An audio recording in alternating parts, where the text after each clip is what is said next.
their introduction because I'm going to introduce them in a little bit and do a little bit of business first and then really get going with the presentation, and you can tell everybody, including those online, about yourselves and go, and then we'll have most of the business meeting after their presentation.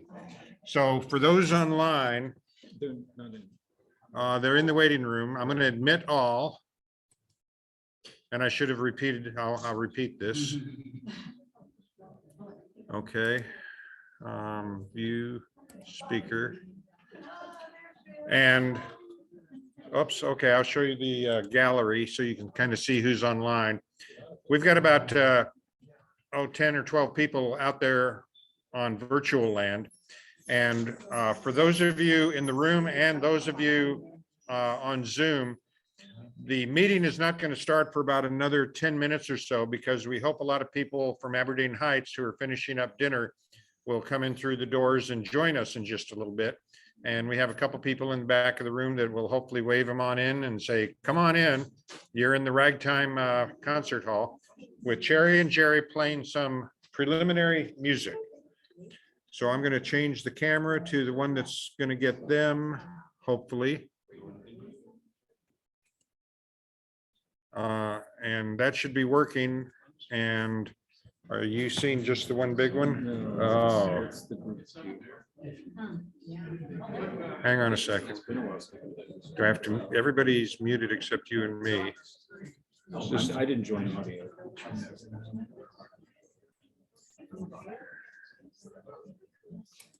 Okay, well, I'm going to go to speaker. And why don't you guys go ahead now? Play a couple of songs. Okay, we're gonna start off with this tune is since we don't talk about St. Louis. This one's not from St. Louis, but it is from Missouri. This one's called Clarence Woods, and in honor of Halloween, we're gonna play this tune. It's called Graveyard Blues. Jerry, anything else you want to say about this tune before we begin? Well, Where are you from?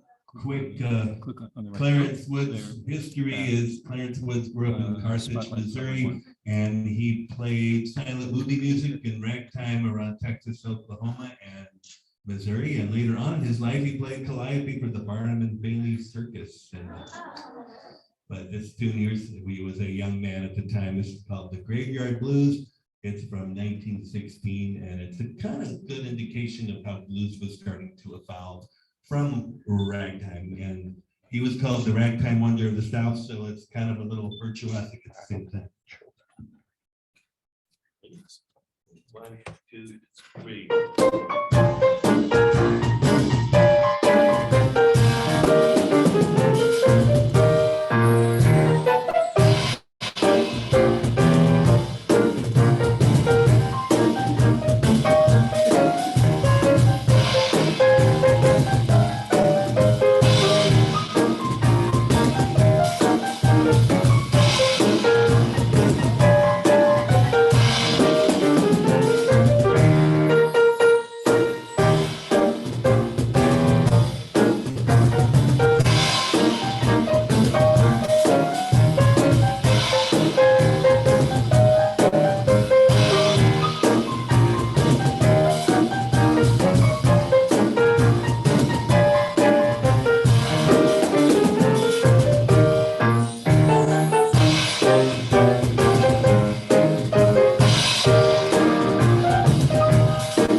Thank you.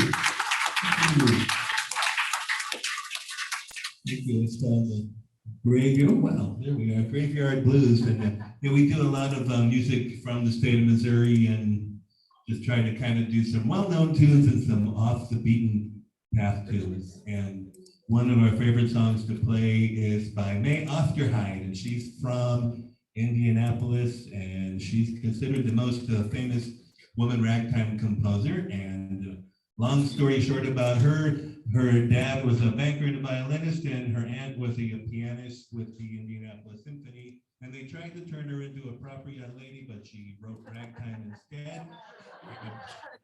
Her folks didn't like it, but as she became a nationally known figure in ragtime, they decided it was all right. And her father opened the publishing company to help her and her friends get out the music. And this is a tune by May Osterheide that we love to play. This is called The Richmond Rag. It's from 1908. Maybe I need to kill PowerPoint. Yes. One. Everybody sings. Yeah.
Okay, folks, I want to welcome everyone to the October 2022 meeting of the 1904 World's Fair Society.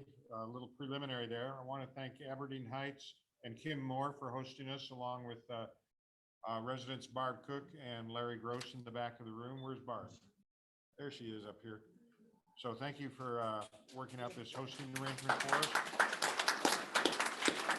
Most of you know that I'm Mike Trex, and it's great to see so many members and guests here. For your information, this year is the 116th anniversary of the opening of the World's Fair and the 36th anniversary of our society. Tonight, we're going to view a new musical presentation by two members of the Ragged Blade Band, Cherry and Jerry, who you've been listening to. They'll present their program about the history of ragtime music with both historical narrative and ragtime music. We did have some PowerPoint ready to show slides up behind them, but there's a little bit of difficulty, as we found, combining the PowerPoint and also the camera in front of Perrin here that's recording and sending this out to everybody. So that apparently is beyond our technology at the moment. First, I want to ask if there's any new or non-World's Fair Society members here today. Please raise your hand if you're not in the World's Fair Society, all you guests.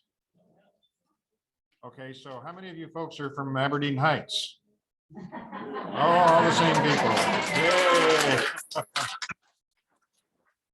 How many of you guys went to the Oktoberfest with the German Waterloo Band a couple hours ago? So have you had enough music today yet? No? Okay. Well, you can find out more about the society, and I have some handouts up here that I'm going to put on the back table. They're gray handouts. They're free. One of them has information about the World's Fair. One has information about the Ferris wheel that always intrigues people. And one has information about our society that you can read about. And for more information, you can talk to Larry or Barb or any of the officers that are here. And officers or prior officers, please raise your hand, and if you can tell people about the World's Fair. A few quick administrative reminders. Please be sure and silence your cell phones so we don't have a phone ringing right in the middle of ragtime piece. And pictures are allowed, but hopefully flashes won't go off. And I'd like to set the stage for this presentation.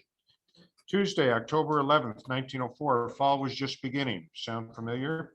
The fair only had about 7 weeks to go, and all of a sudden, the end was almost in sight. Attendance was peaking with a lot of special days continuing. And speaking of special events, today was Missouri Day at the fair. Thousands of people arrived from all over the state for this special day, mostly by train, exactly. And many wore special badges or pins to commemorate this day.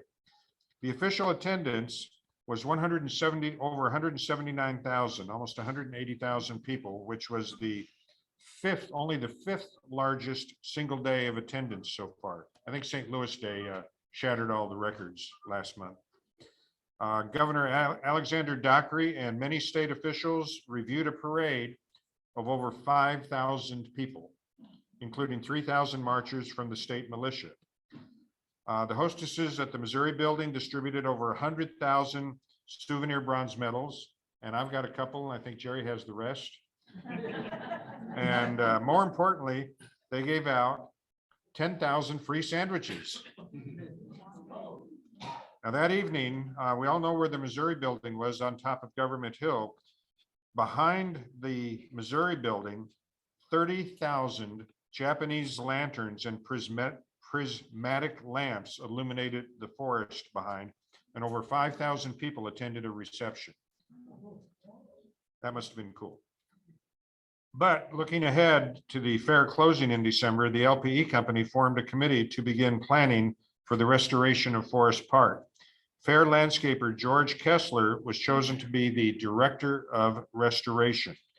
He promised to make the park more beautiful than ever with the wide vistas and handsome lawns. The tracts of land west of Skinker and north of Lindell would revert back to their respective private owners after the land was cleared. And with that, we'll go on to our presentation. I'll come back to a few administrative notes at the end and talk about our upcoming meetings, et cetera. But first heard about these guys through Aberdeen Heights here, and contacted Jerry here, and he said, oh yeah, we can do a bunch of ragtime songs for you. So he's going to talk about the ragtime songs and how St. Louis played a pretty key role in that. And when we get this online, maybe we'll see if we can get the PowerPoint slides in there. So I give you Cherry and Jerry, who will tell you about themselves and get going here. Yeah.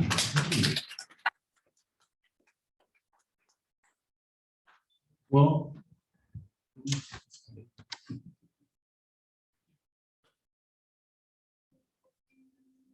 hey there, I am, as he mentioned, Jerry Rabushka. I'm Isaac Cherry, and we are Cherry and Jerry. And yay, we do want to welcome you to our show, which is officially titled St. Louis: Ragtime Capital. And we're going to talk a little about some of the music and the people that made St. Louis, the Ragtime Capital of America, for a short time. But first, we do want to thank Mike because he's put a lot of work into getting this all together. Everybody in Aberdeen, I want to thank you for coming. I want to thank you for tuning in. And we did want to do a short, we didn't make any of this information up. We did get a lot of it through researching online. There's a fellow named Bill Edwards who has an awesome website if you ever want to find out more about any of these people. I can give you our list of articles and sources, and you can go look up some of Bill Edwards' stuff. But all that said, well, Jerry, they might want to know how we come to play this. We started playing this music maybe 10 years ago. Jerry started playing with one song by Tom Turpin called St. Louis Rag that led us into this style of music. And ever since then, we've been learning and playing and struggling to play this music. And finally, after 10 years later, we feel like we have some sort of our own style on it. We're not quite traditional, but we do think that we bring something a little bit new to the music. Ragtime is considered the first truly American music. It combined the European march and the bass with African syncopation in the treble. And for almost 2 decades, it took America by storm. It originated in the Midwest, much of it in the St. Louis area, and was demonstrated at the World's Fair in 1893. And by the end of the century, it was hugely popular, and for several years more, it made St. Louis its hub. So first fellow we're going to talk about is Tom Turpin. That's right. Tom Turpin is considered the father of St. Louis ragtime because he provided opportunity for many of the musicians to bring their music to St. Louis during the time of the World's Fair. His middle name was Million, and that's what his family mainly called him. He was born in Savannah, Georgia in 1871 to former slaves. His father, John Turpin, vowed to never work for anyone ever again and set his family on a course to becoming business owners. He took his family out of Mississippi, but realized that there weren't a lot of opportunities for African Americans. And in 1880, they moved to St. Louis. John Turpin opened a place called the Silver Dollar Saloon, and Tom worked there and learned the business.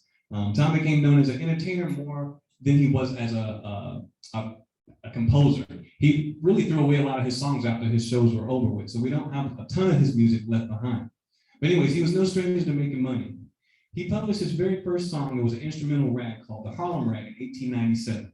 And at the same time, he became the first St. Louis composer to have a published rag. In 1900, he opened the Rosebud Bar. It was the corner of Market and 20th, and it was basically an entertainment complex, mainly for the Black community. And it brought in a lot of top musical talent, and it quickly became the place to be. And it's not like, everybody sat down while somebody played a Steinway. It was more, Tom was a big guy. He was like 6'3" and 300 something pounds, and he played an upright. They put it on blocks because apparently when he sat, he couldn't reach the keys. So he must have been interesting to watch. We're going to do a tune of his from 1900. This is, some people say it's the shortest ragtime piece there is. This is called the Ragtime Nightmare, and it's from 1900.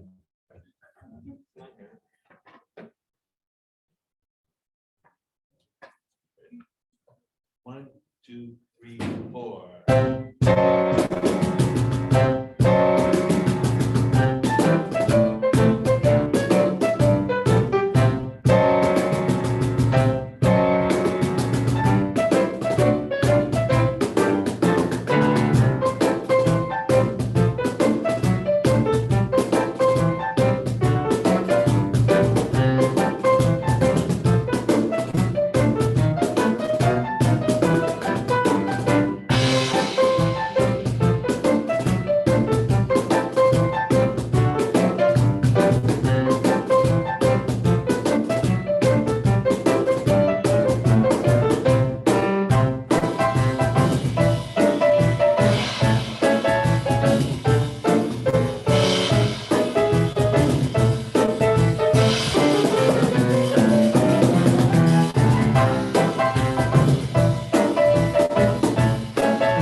we brought along a few kind of like period recordings of some of these composers, and this is a snip of a piece by Tom Turpin called "The Buffalo Rag," from probably recorded around the same time.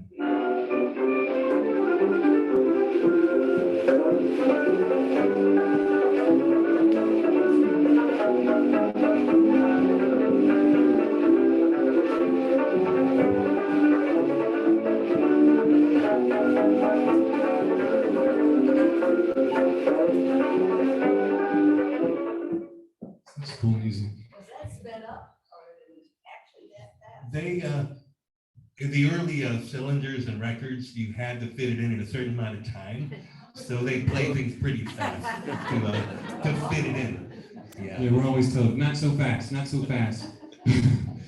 Of course, one of the most famous composers at the ragtime, at the Rosebud was none other than Scott Joplin. Most people, when they think of ragtime, they think of Scott Joplin. He was originally from Texarkana, and he was born in 1868. Both of his parents were very musically inclined and had a specific emphasis on getting him a formal education in music also. That's why he was so genius. He went to the George R. Smith School, and it was there that he got that formal training. Ragtime was becoming more popular, and Joplin's Maple Leaf Rag, named after the short-lived Maple Leaf Club in Sedalia, was a hit song, and it was published by John Stark, who published a lot of the ragtime music that we all love and know of. This song became a huge hit, and expanded on the harmonies and rhythms of the genre at the time. Stark moved to St. Louis in the early 1900s. I think his store basically burned down in Sedalia. He got a bunch of insurance money, so he's like, okay, we're going to go to St. Louis. And Joplin and a lot of other top musicians from Sedalia followed him along. Of course, Joplin ran into Tom Turpin, and from there, it kind of got started. He brought in all his people, and that helped everybody come to St. Louis. Joplin rented a flat on Delmar near Jefferson that is currently, of course, the Scott Joplin House State Park. And most likely that's where he wrote The Entertainer in 1902. And the tune is, as you know, probably the most popular ragtime tune there is. It was heard in the Sting in the 1970s. And then the ice cream truck started using it as they came down the street from there. And Just another aside too, we just recently found out that the Scott Joplin house was, this only little sad note, was just broken into recently. And we just want to put the word out there. We think it's hard for a lot of musicians to get together because of our little egos, but we think some of the ragtimers and all the ragtime people should get together and maybe put together a show. So just throw that out there to other people as y'all move out there in the music world, y'all. So we're gonna play The Entertainer for you. ready? 1 and 2 and.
Thank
you. Thank you very much. A lot of people think it's over before it's over. We love claps, so me too. So anytime you want to clap, that's all good. Thank you. So Maple Leaf Rag was written and published in Sedalia, but obviously Scott Joplin brought it to St. Louis, and he back in those times, you would sell a piece to a publisher for 25, 50 bucks, and that's what you got. But with Maple Leaf, Scott Joplin made a deal with John Stark that he got a penny for every copy sold. And over the course of his life, 1 million of them were sold. So it did help support him throughout his life. And yeah, that didn't always happen. And all that said, I'm going to play Maple Leaf Rag.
you.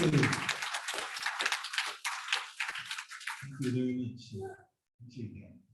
So recordings were new, which was cool because we did a lot of period ragtime recordings, and player pianos were kind of coming out. So a lot of these pieces were put on the piano rolls, and we have a little snip of the pineapple rag on a piano roll from back in the day.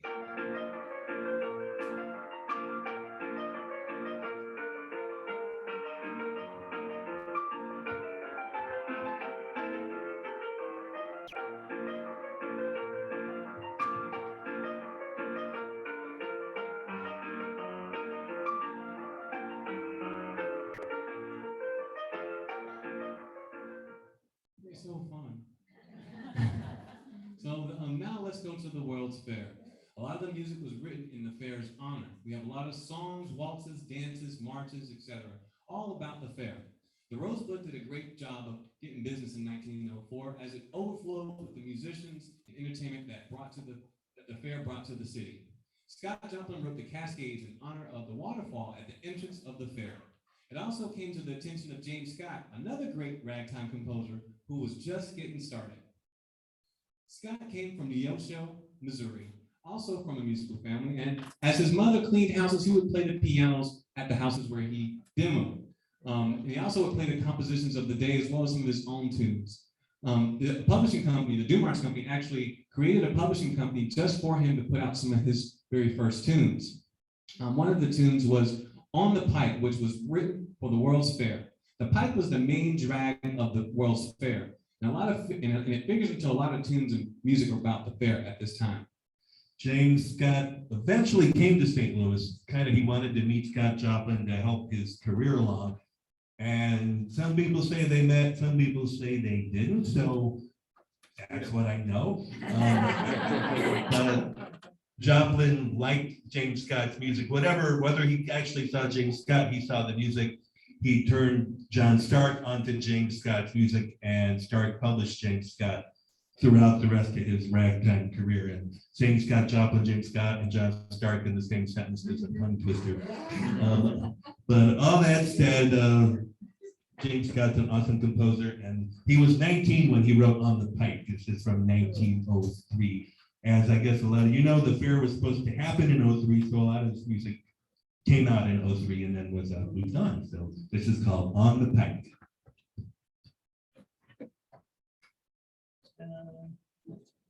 Ready? 1 and 2 and.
Appreciate that. Thank you all for coming and thank you all for tuning in. And again, it's called On the Pike by James Scott. And as we mentioned, Tom Turpin was all about making some money off of his entertainment, so he got in on the World's Fair as well. And he wrote St. Louis Rag to people who can't get more St. Louis than that.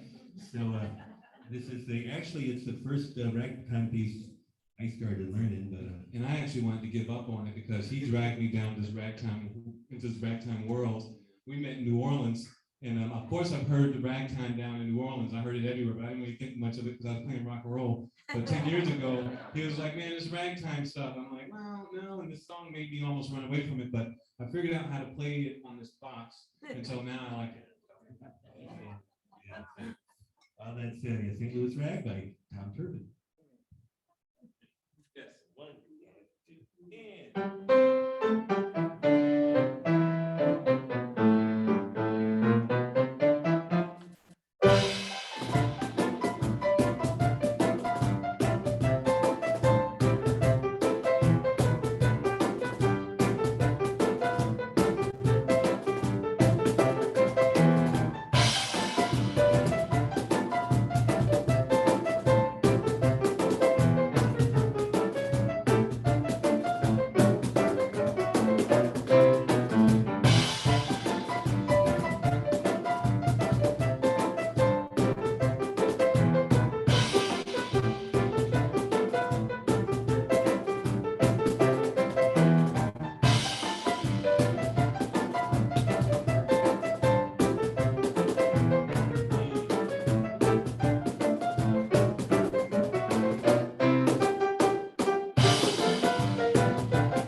Thank you. Thank you.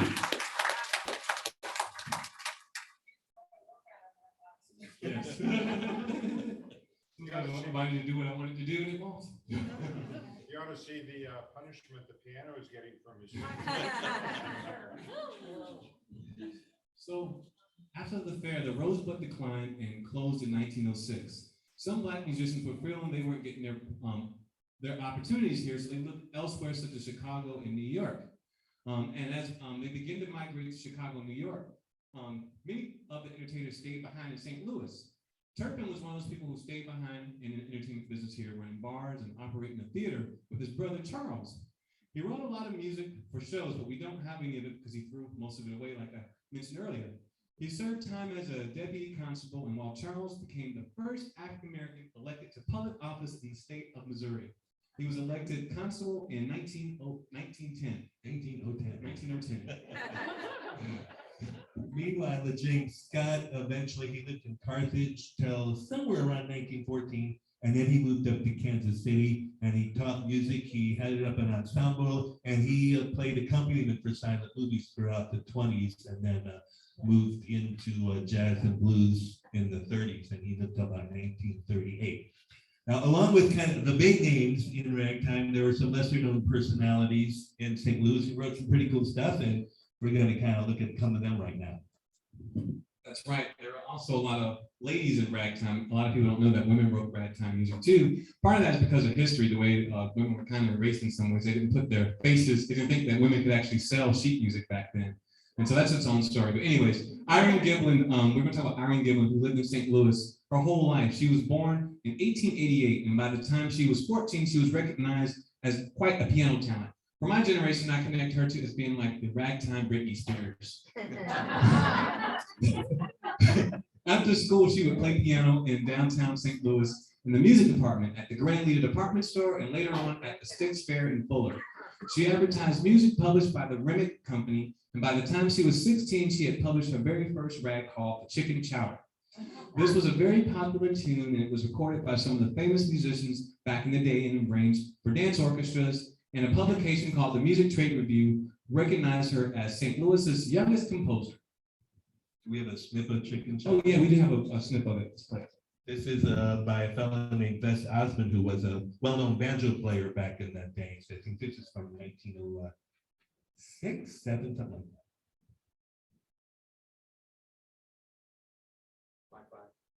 like that. Here it comes.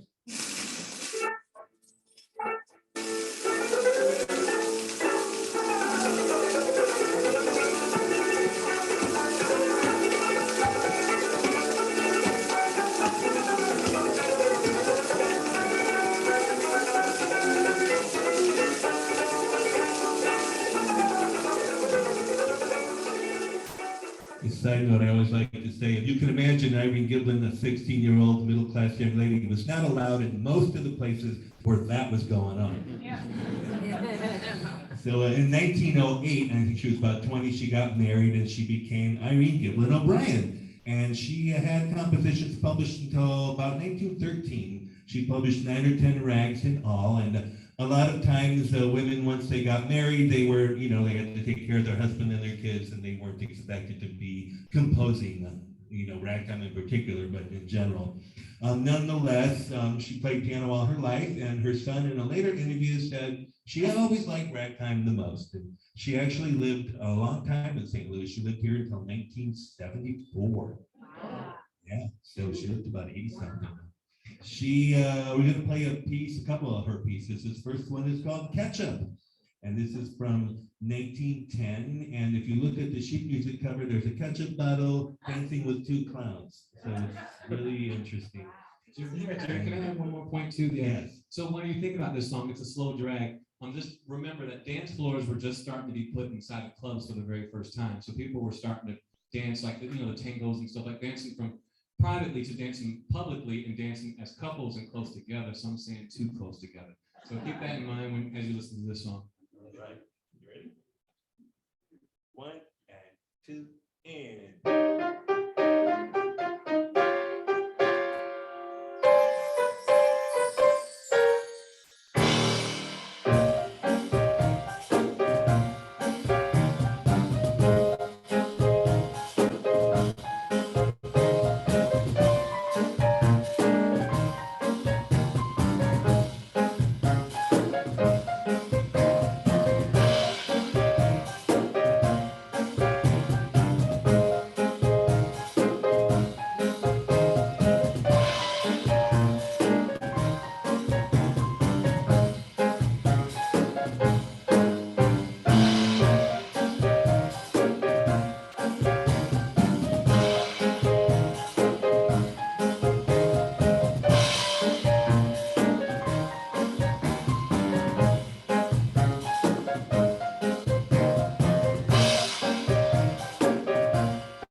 Thank you. Thank you. And it's called Ketchup. All of her rags are not about food, but that is. We have actually found a couple articles about Irene in the Post-Dispatch, and a lot of women in ragtime, you don't really get a lot of their personality. There's some music and that's about it, but this is kind of an article that would be totally inappropriate. Yeah, you would get canceled today for this. But this is from 1907. Miss Irene Giblin of Visitation Parish is 30 ahead for Queen. Now that the public can vote for the Queen of the St. Patrick's Ball, the contest, which is being conducted by Father Dunn's Newsboys Journal, has attracted 132 members of the fair sex representing 65 parishes. Several parishes have agreed upon one young woman in each parish and are giving their choice undivided support. There are many belles among them who are enthroned high in the affection of the gallant youths of the different parishes. The judges of the contest examined the ballots Sunday, and Miss Irene Giblin leads by 30 votes. Now, next week, it said she was up by 50. So assuming she won, and then she got married the next year, so hopefully one of these young men, Anyway. In another article from the Post-Dispatch in 1908, this one was designed to sell sheet music. Tomorrow afternoon between 2 and 5 o'clock, Miss Jane Williams and Miss Irene Giblin will play the biggest hits recently made in New York. Visit our music department in the basement. Yeah, she did that most of her high school career, and I think she never missed a day.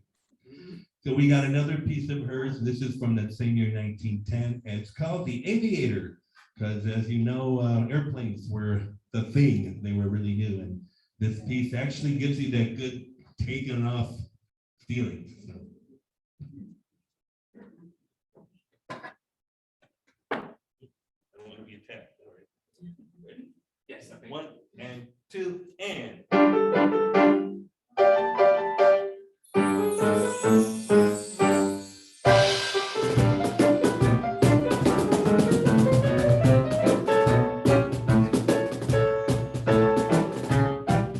gonna start that one over. 2, 3, 4.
There we go.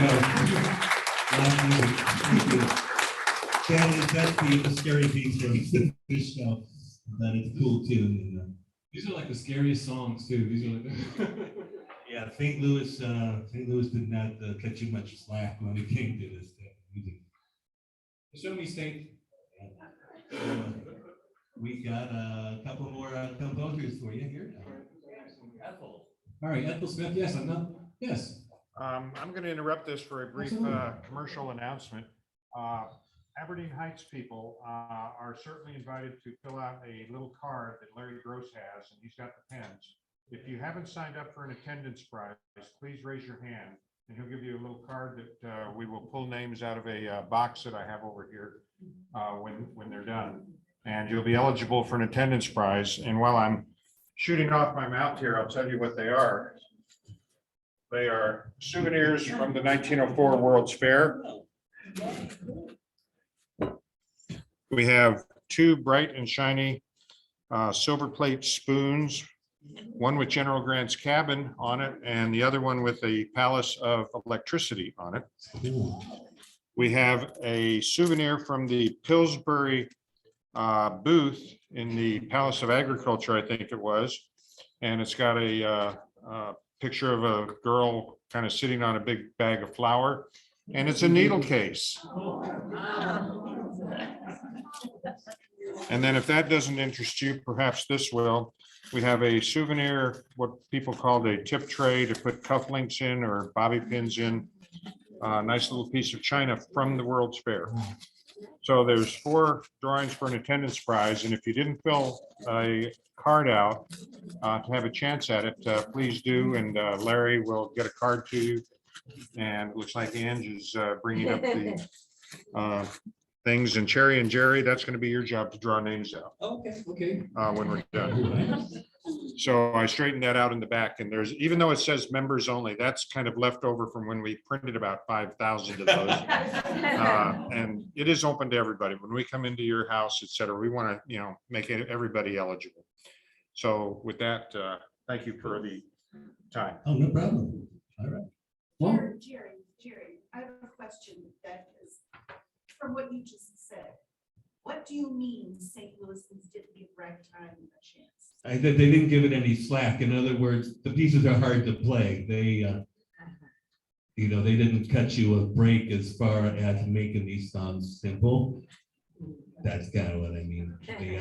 If you look at sheet music before and after the Ragtime era, it was much easier. The music from the 1880s and early 1890s is pretty simple, and then you get into the 20s and 30s, and it gets simpler again. And Ragtime is not simple.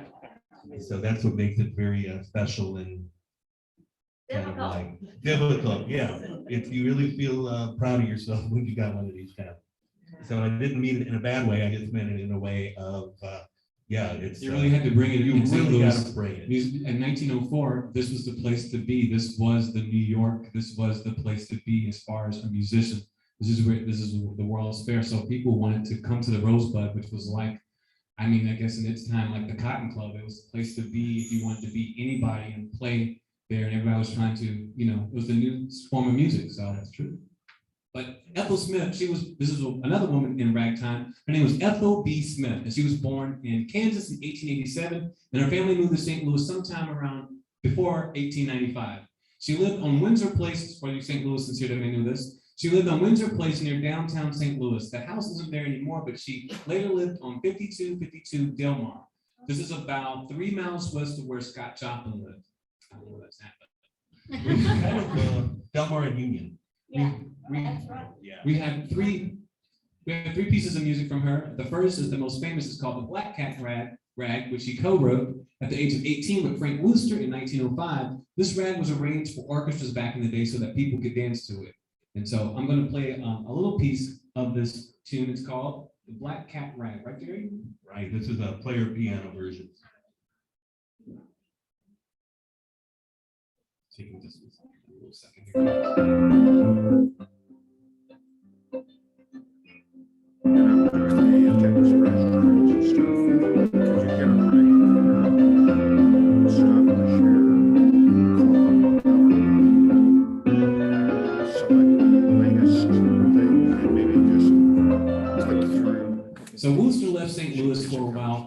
shortly after this tune came out. And 2 years later, Smith published the Fontella rag, dedicated to the Fontella Club, which was on 1924 North 14th Street, about a half mile from where Crown Candy stands today. So the piece was published by Thebes Dearland, which was a company on Olive in downtown St. Louis. And they sold pianos, published sheet music pianos, and they published a lot of World's Fair music, actually. You can find a lot of that online. The Thebes Dearland building was part of a thriving music district in downtown St. Louis. There are a lot of publishers, piano stores, and it's currently on the National Register of Historic Places. It's 1006 Olive. And eventually Wurlitzer bought the company out. What's kind of cool about Fontella rag is Ethyl Smith repeats these motifs. She does this, and it goes kind of throughout the piece, and you don't often hear that kind of repeating in the rag. So this was published in 1907. She would have been 20. And this was like for the fancy ladies, this, for the ladies club, it was like a fancy. Ready? Yes. 1 and 2 and.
So Ethyl Smith did have a career in music for most of her life. She was listed in 1918 as a music teacher in Jefferson City at the Axel Christensen Ragtime School, which was he franchised a lot of ragtime schools around the country. So it was a kind of a pretty prestigious career. And unfortunately, she died young. She died in 1930, but she did leave us some cool music. One of our last composers is Lucien Porter Gibson. We researched him. We don't have tons and tons of information about him, but what we do have, here's what we'll tell you about him. Lucian Gibson Porter was born in 1890 in St. Louis. His parents were both in education at the time. His father died shortly after he was born, and his mother was a mover and shaker in the Black community here in St. Louis. She actually taught at Sumner High School until she was like 80 years old. Gibson spent most of his life in service jobs. For example, he was a chauffeur. He worked for the railroad as a Pullman porter in St. Paul, Minnesota. And later in his life, he worked at the Glen Echo Country Club up in North St. Louis County. And we aren't sure either like how he learned piano, but what people postulate, and I think this is again Bill Edwards postulating that as people left after the World's Fair, people like Scott Joplin, Lucian Gibson had more opportunities to kind of fill in where they had left spots off. And he came to the attention of Joplin's publisher, John Stark, and Stark is the one that published the pieces we have from Lucian Gibson, which are called Jinx and Cactus. And another famous St. Louis composer, Artie Matthews, who worked with Turpin and Stark, he helped arrange these pieces, and no one's really sure who did what, but nonetheless, they are pretty cool. So the Cactus Rag is from 1916, and it was published in, here we go again, one of Axel Christensen Ragtime's magazines. So it got a pretty wide distribution in its day. Gibson himself lived till 1959, and he followed Turpin and Stark in his demise, and they're all buried in the same cemetery up in North County, I believe. So this is one of our favorite pieces to play. Field trip. Yeah, field trip, exactly. It's beautiful. This is, Yeah, isn't that, yeah, Bill Fontaine, right? I believe so, yeah. St. Peter? St. Peter's? St. Peter's? All right, we'll have to go. Yeah, we need to go. And another quick story, we met Lucian Porter Gibson's next door neighbor one time. We were playing at a senior home in Rama, and this woman said, when I was a little girl, we lived next door across the street from him. He helped us out and gave us lawn furniture and all kinds of things. So that was kind of neat. So all that said, Cactus Rag by Lucian Porter Gibson. Buckle up. All right, here we go. 1, 2, 3.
Thank you. Thank you all very much. Thank you again. Thank you and Vicky and Irene, and appreciate you all being here, and we're happy to answer questions or draw names or, oh, all right, okay. Oh, my. Where should we start? Oh, frequently. Oh, no. So frequently asked questions. Yeah, so we are not traditional. If TJ Muller, if you guys have heard of him, those guys, they're very traditional. We're not traditional in the sense, I'm not playing a snare. Usually you would be playing like a snare or maybe just a bass drum. There would be a bass drum player, specifically a bass drum player, or specifically a snare player, or a combination of the two. So this box right here, you wouldn't have played, but I've not yet learned how to play ragtime on snare yet. That's the best way to say it. Yes, this is my own little thing, yes. Yes, yes. This will allow me to play this music, otherwise I wouldn't play it. Yes, I can do many things with both left and right hand. Do you change the tone of the box? With my feet, yes, it's called, like a cricket, it's called cricketing, like a cricket. It changes the tone of the box. Is the back open? Yes, the back has a little hole in it, and like a guitar, you know? Yeah, it's called a cajon. You see them a lot at people's church. People tell me all the time they see them at people's churches and stuff. And, you're starting to see it a lot more in Western music, but it's just a box simply. And you know, I play drums pretty loud, so I think this is a little bit of a compromise. Is it made out of special wood? No, this is just cheap poplar wood, and it's just constructed poorly, probably made in China somewhere, like, you know. Yes. I just have a comment. Yes. For the people on Zoom, because Yes. I've done the Zoom yeah. before, I Zoom people. Everybody. It is good for you or whoever's up here to repeat the question. Okay. Because sometimes I heard answers to things I had no idea. Also repeat the question. Okay, we can repeat the question. So they were asking back, you guys over there, what my box is made out of and what am I doing with it? So it's just a box that I'm sitting here playing on, and it's made out of cheap poplar wood. And I'm using a lot of different. I learned how to play. I studied under Dr. Zirkle over at St. Louis Community College. If y'all know Dr. Zirkle and marimba, ethnic tamarines like the rick, you know, the rick they play in the Middle East and the Irish drums. And so I just use those techniques on the box. A lot of finger isolation. What you do an Irish drum? Have you taught yourself how to play it? I have, yes, I have. I've watched videos online too, but no, I haven't caught too many people playing it like how I play it.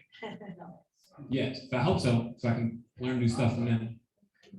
But you know, we're not traditional. We are part of a 6-piece, and we have a saxophone player and singers to fill out some of these songs. We do change a lot of lyrics because, as we know, America's first pop music isn't always that PC in some of its words, and so we do change some of them, but we privately behind closed doors laugh about a lot of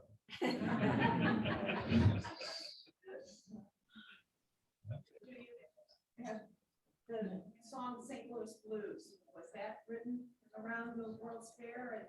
Oh, we play that song too. Yeah, we do play that That song. was from 1914, actually, W.C. Handy. So it was a little bit later, but yeah. Yeah, St. Louis Blues.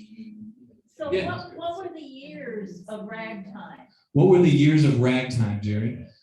Mainly, they say around 1898 through 1918, and it goes on either side of it, obviously, but that's when it was like the big thing. And around 1911, it was fading away, and Alexander's Ragtime Band actually kept the genre popular for another several years after that. Historians debate that a lot. When did it really end? You have a question? The entertainer reminds me of the cakewalk. Is that, there was a dance called the cakewalk? Is that the same music? So the question is the entertainer kind of like the cakewalk, and ragtime and the cakewalk are similar? I would say ragtime is more rhythmically complex. The cakewalk is kind of, that's a very basic cakewalk rhythm, and ragtime will take that and do more with it. But yeah, a lot of it came out of that. Yes. Thank you for playing this music. Well, thank you all. Just check. We know that there's in St. Louis, we stay on the road most of the year, and we know that St. Louis has a lot of great talent. There's a lot of great talent out here playing. It's a revival of this style of music and old time American music. And there's a lot of great musicians here in St. Louis that are also doing this music also.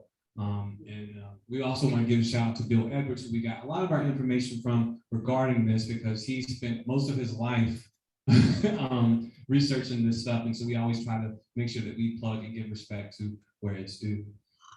And Mike said, be happy to sing a verse of Meet Me in St. Louis. So I can play one finger.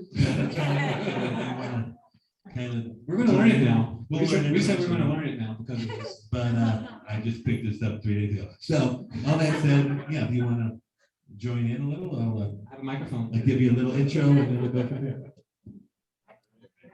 I'm not going to sing.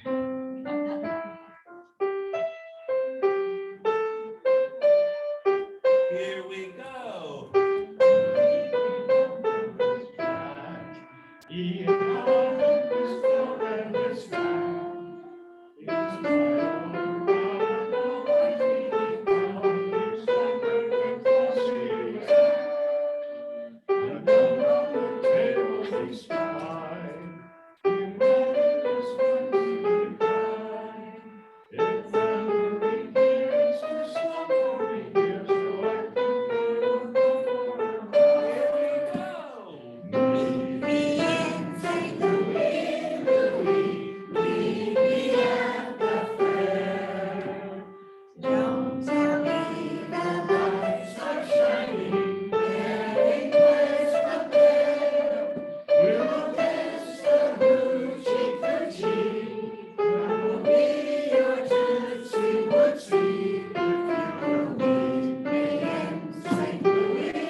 Yes, sir. All right.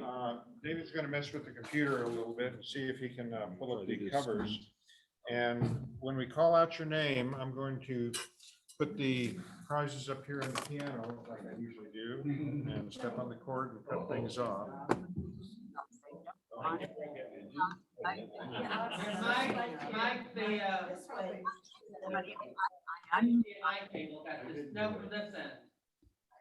Oh, that's what it is.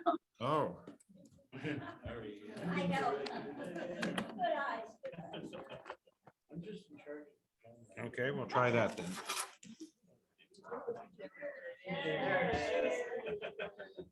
Sorry, Zoom folks. We started doing these shows for Zoom during the COVID epidemic, and we did it for libraries. We did this show in New Zealand, well, for New Zealand. Yeah. They all came to their library and saw us on a big screen.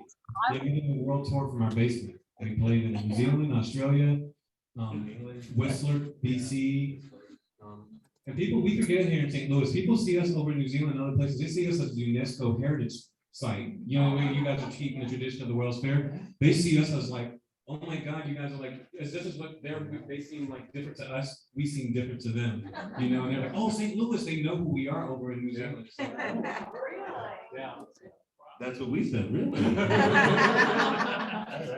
Okay, we've got about 6 months worth of names in here. And probably half of the people aren't here tonight. So pull one in, reach in, pull one out, and You must be present to win? yes, Okay. we got 4 prizes. Not that one. Pear Stifle?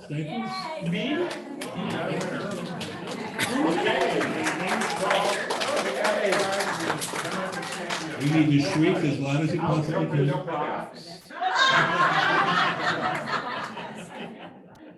Okay. Oh, Aaron. Bill Demel. Bill Damer? Damer? Is Bill here? Don't think so. Sorry, Bill. What you got there?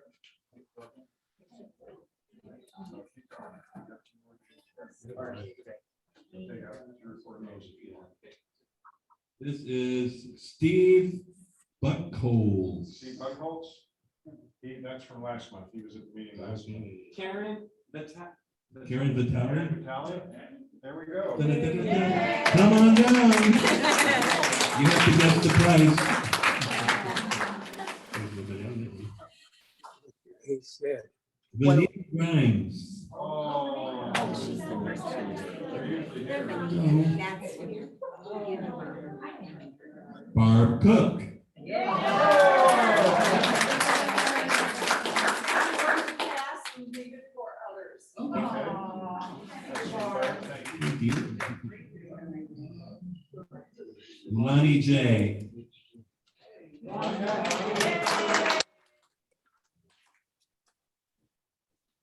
like we got a, We've got a spoon and the needle case.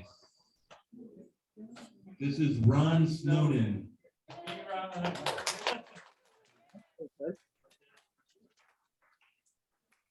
Congratulations. we'll let Lonnie pick first. Yes. And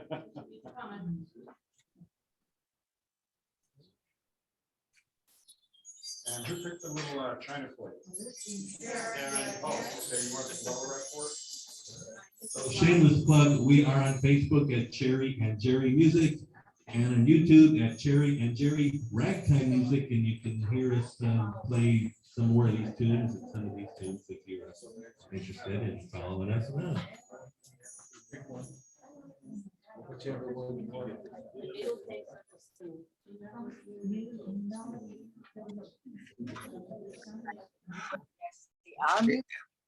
Yeah. And if you'll go over near the wall over there and line up for your pictures. There's those right.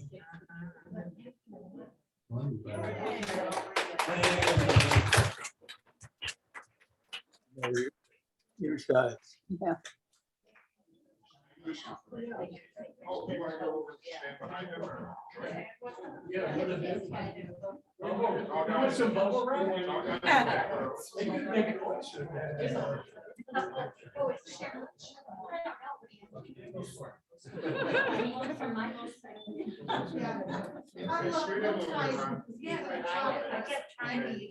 Say cheese.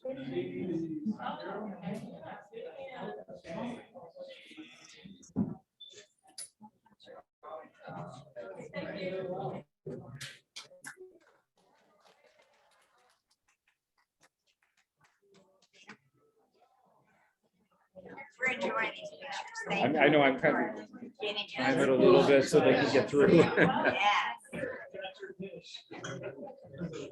Hey, don't let Sherry buy it. Okay, we have one other presentation to make before I get into about a 5-minute business meeting. It is our custom and tradition to award first-time presenters. It's our custom and tradition to award first-time presenters to the 1904 World's Fair Society with a token of our appreciation and memory of tonight in the 1904 World's Fair Society, and of course Aberdeen Heights too for hosting us. And so we have this presenters piece, and I'm going to pass it to the two of them, and they can both put a hand on it. It's a paperweight with the society logo on it, and let's all look at the cameras and smile. You had one too. Yeah, I don't know where mine is. Great show. Great program. If you give me 5 minutes to get through the business meeting, I'll see what we can do.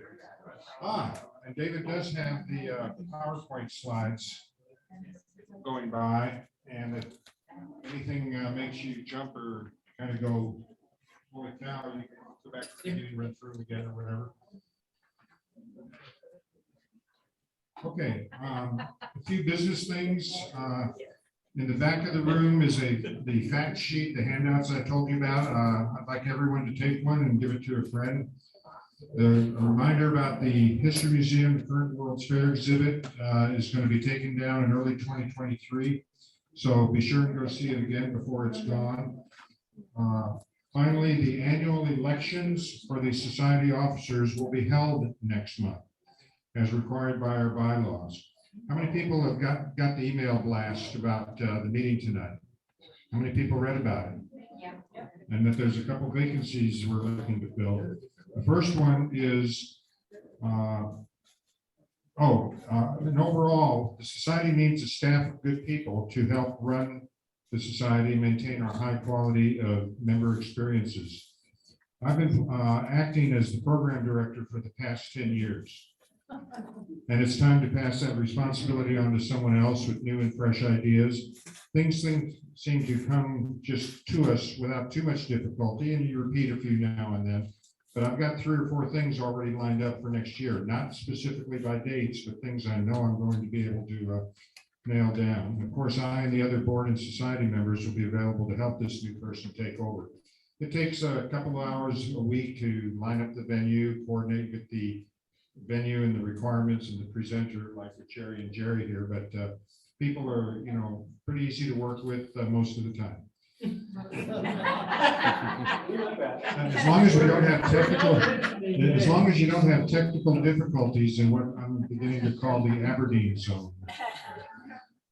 Second, and most importantly, our treasurer, Dan Fuller, in the back of the room, has decided that after 9 years as treasurer, it's time to pass on the checkbook to someone else. His main job responsibilities are increasing, and it's making it difficult for him to do the kind of job he'd like to do for the society. This is one of our most important positions, and we're looking for a responsible person with good number skills to help the society accurately manage our finances, tracking and reporting our income and expenses, special event costs, etc. Dan has also provided us with lots of sound advice and good ideas through the years, just based on his expertise with other organizations. So we'll be thanking him. Dan, are you free on December 3rd, the Saturday, for the banquet?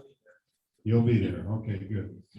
So we'll say goodbye to you then. But if you're interested in that, we'd like to talk a little bit more in detail about the possibility of helping out the society and giving something back to the society.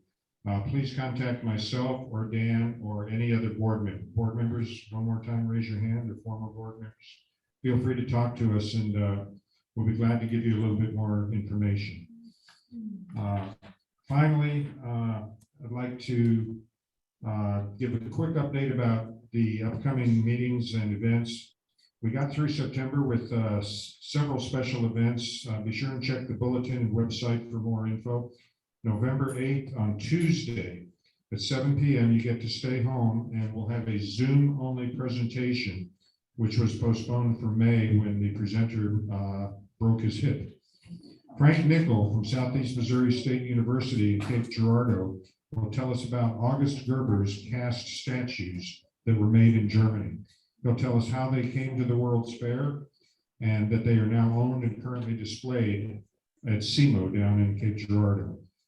And then our banquet will be Saturday, December 3rd at 12:30 p.m. and looking for about a 1 o'clock dinner time. Our closing day banquet at Probstein Golf Course in Forest Park. Reservation form was in last month's bulletin, or this October's bulletin and will be in the November bulletin also. Please fill it out and send it in with your payment. And if you need to make a credit card payment, you can contact, his name is on it already, Dan Fuller, or even myself, and we can, work that into our Square credit card system. And I can promise you at our banquet, as always, good fellowship, a great meal, gifts and surprises, and fun entertainment. Now, it is changing a little bit, and I won't say we're breaking with tradition, but in order to have only a minimal cost increase, it's been $50 for about the last, 7 or 8 years. We're going up $5 to $55. It's still a great bargain, but we're also switching to a buffet meal so that you'll be able to have both, not both necessarily, but your choice of the beef or a chicken dinner. There'll be a couple of sides, there'll be the salad beforehand, there'll be dessert afterwards, and all the accompaniments of a very nice meal. And Prostein can put together a really nice meal. They have a very high quality chef for all their golf tournaments and stuff that they do. And they're used to occasionally doing 150 to 200 people. And I know it'll be a good meal. So please sign up and send in your reservation form early. It helps with making the name tags and getting the gifts and figuring out how many meals we're going to eat. And you have to have your reservation form in before Thanksgiving, the sooner the better. So with that, I would like to give you all a good hand for being such a great audience, and Sherry and Jerry.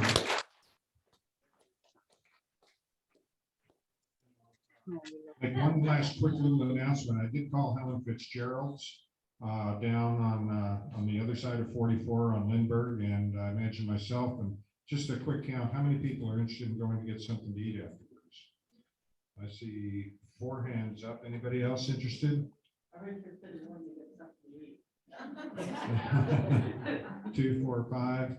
Okay, well, 6 of us will head down there. I would invite more to come because I told them we'll probably have 8 or 10 or 12 people. Last time we went, I think we had about 17 or 18 people after. So feel free to join us. And one last chance. Does anybody have any final questions for Jerry and Sherry? I did. Yes. Why did the Rosebud Bar fail in 2 years? Why did the Rosebud Bar fail in 2 years? Well, he had it open for about 6, from like 1900 to 1906.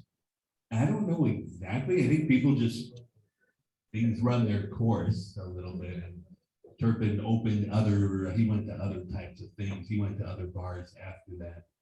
Didn't he make just? That's a good question. Money? Yeah, he did actually, and there's a reason, and I don't off the top of my head know what it is, but he and his brother opened a theater later on, like after that. They had and that's where he wrote all this music that apparently he threw away when he was finished with the shows. But they ran theater. They brought a lot of entertainment in from, I think, around the country for quite some time. Didn't anybody tell him to stop? I guess he figured who wants it, but it's too bad. Well, maybe somebody bought the land out from under him. I actually looked up the address, and it's on Market Street, just west of where the new stadium is being built and those overpass, across the street from the Pear Tree Hotel on the south side of the street. And there's this very windowless, practically, building on the south side of the street there. And I went, what the heck is that building? And it took going to a couple of different websites. And it's not the Drury, but there's another hotel there. How many people knew that there was a big, huge FBI office in St. Louis? Oh, I only see about 3 or 4 hands. I didn't know that it was that big of a thing, but the FBI has exactly the same address as the Rosebud. I think also after the World's Fair, a lot of black entertainers felt St. Louis wasn't the place for them, so they weren't hanging around as much. So business may have dropped off. Okay, well, with that said, it's 8:45. We'll be packing up the merchandise and stuff and back, so any last minute purchases. And we'll be shutting down our recording and packing up here. And Thank you. If you do get into Helen Fitzgerald's, I'll get there sooner or later. Thank you. Thank you all for Thank coming. you. Thank you.